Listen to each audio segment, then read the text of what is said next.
Hey, what's up guys? Today I'm continuing my Introduction to Linguistics video series, and today's video is all about syntax.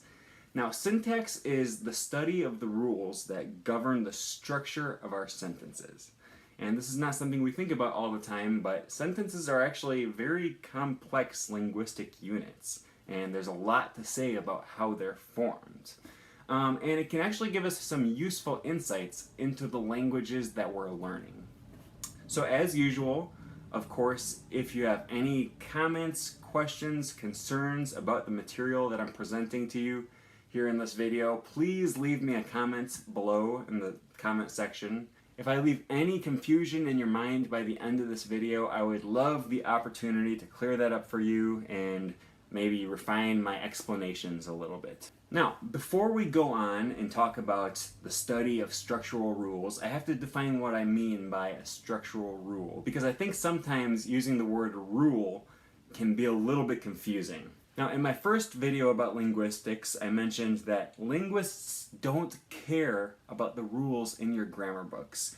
They study the way that people actually speak and the rules that the people actually follow. Most of us are aware of the quote-unquote rule that says me cannot be in the subject of a sentence. This means that given the 3 example sentences below, only number 1 can be considered a grammatical sentence. Of course, we constantly hear people using sentences like number 2 and number 3, which means as far as linguists are concerned, these are both perfectly grammatical sentences, and they're not breaking any structural rules. But that doesn't mean that there are no rules that constrain our speech. There are a ton of actual rules that govern the way we speak in real life, most of which you are only subconsciously aware of, and you follow these rules without realizing it. So in this example, we see that the pronoun us cannot be used as the subject of a sentence in English. For syntheticians, the asterisk denotes an ungrammatical sentence.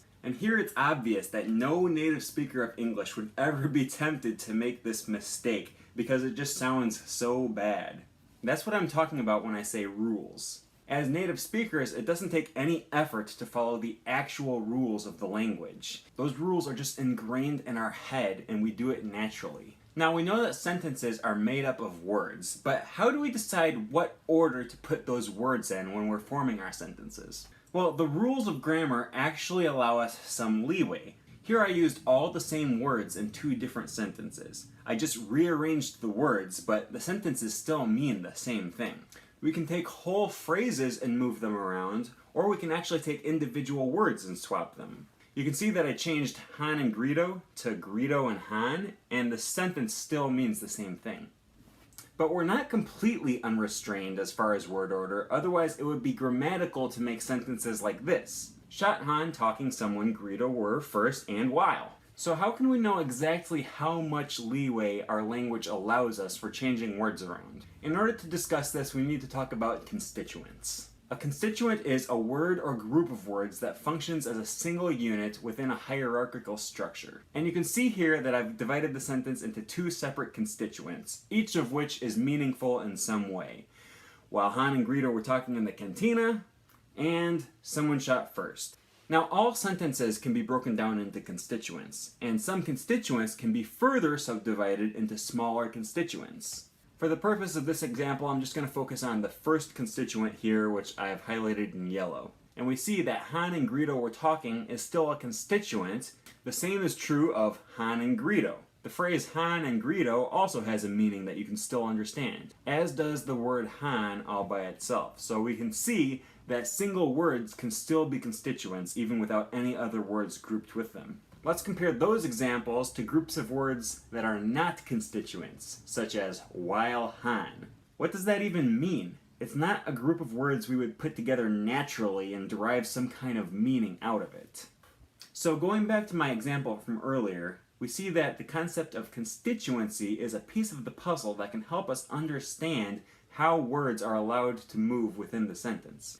If you take the first constituent and move it to the end of the sentence, and take the last constituent and move it forward, you get a sentence that is still grammatical.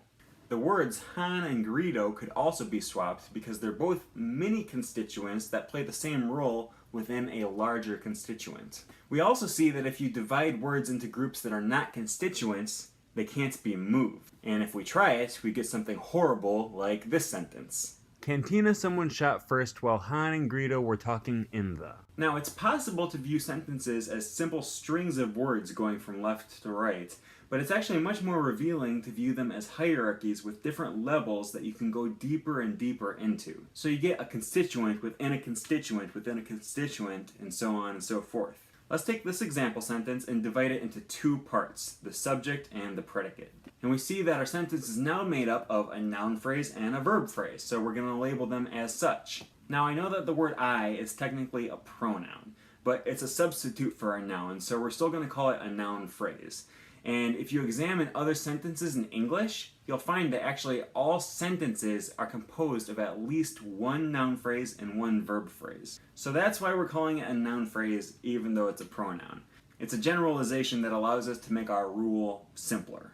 Now let's go a little deeper into the hierarchy.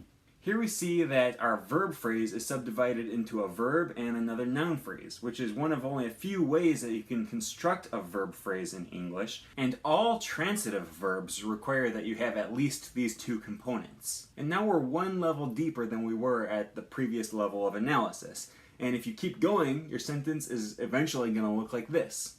Now you can really see all the different levels of depth within the sentence. This type of diagram is really important for the study of syntax, and it's called a tree diagram. I guess because all the little lines kind of look like tree branches turned upside down.